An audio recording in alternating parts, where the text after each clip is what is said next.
Anem a desterrar dos dels mites més freqüents sobre les infeccions de transmissió sexual. Mite 1.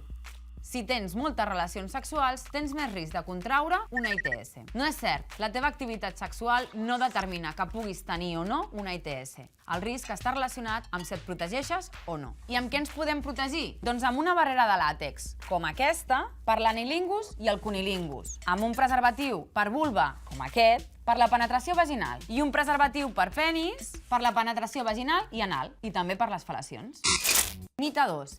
Les ITS són malalties supergreus. Doncs tampoc és cert. Pensar així només alimenta les nostres pors i com a conseqüència evitem anar a fer-nos les proves. Quan tenim un problema, el fet de no pensar-hi fa que no en siguem conscients, però el problema no marxa sol. Amb les ITS passa igual. L'ITS només desapareixerà en la majoria dels casos amb el tractament adequat. D'ITS n'hi ha de molts tipus. Algunes són bacteris o virus que entren en el nostre cos i que amb el tractament marxen. D'altres són cròniques, és a dir, bacteris o virus que es queden amb nosaltres, però que amb el tractament els tenim controlats i, per tant, podem continuar amb la nostra vida. Per tant, el que converteix en realment greu una ITS no és tenir-la, sinó no rebre un tractament adequat i quan toca. I com són aquestes proves i tractaments? Doncs les proves són senzilles, ràpides, gratuïtes i no fan mal. Només es necessita una goteta de sang o una mica d'orina o bé una petita mostra de mucoses. I els tractaments acostumen a ser amb antibiòtics i, per tant, són iguals de senzills que els que rebem quan tenim qualsevol altre tipus d'infecció.